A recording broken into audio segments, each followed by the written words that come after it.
ఏంటి? ఆషాఢ మాసంలో గోరింటాకు ఒకటే కాదు, ఈ హెల్దీ వాక్కాయ పప్పు కూడా వెతుక్కొని మరీ తినాలి. ముందుగా ఒక గ్లాస్ కందిపప్పుని బాగా కడుక్కొని పక్కన పెట్టుకోవాలి. తర్వాత వాక్కాయలను శుభ్రంగా కడుక్కోవాలి.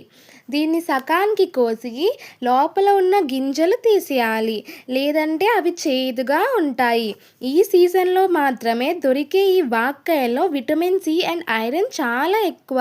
ఇప్పుడు కడిగిన కందిపప్పులో కొద్దిగా పసుపు వేసుకోవాలి. వాక్కాయ ముక్కల్లో పచ్చిమిర్చి కూడా వేసి ఓ 4 విజిల్స్ వచ్చే వరకు కుక్కర్లో పెట్టుకొని ఉడికించుకోవాలి.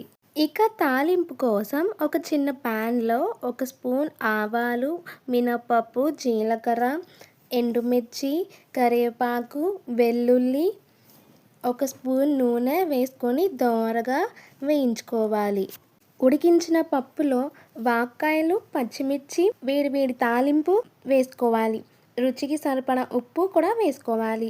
ఇలా బబుల్స్ వచ్చే వరకు 2 నిమిషాలు ఉడికాక దించేస్తే అదిరిపోయే వాక్కాయ పప్పు రెడీ. పుల్లగా కారంగా ఉండే ఈ హెల్దీ పప్పు మీకు నచ్చితే ఖచ్చితంగా ట్రై చేసి ఎలా ఉందో కమెంట్ చేయండి. వెంటనే లైక్ కొట్టేసి మరిన్ని టేస్టీ వంటకాల కోసం ఫాలో అవ్వడం మర్చిపోకండి.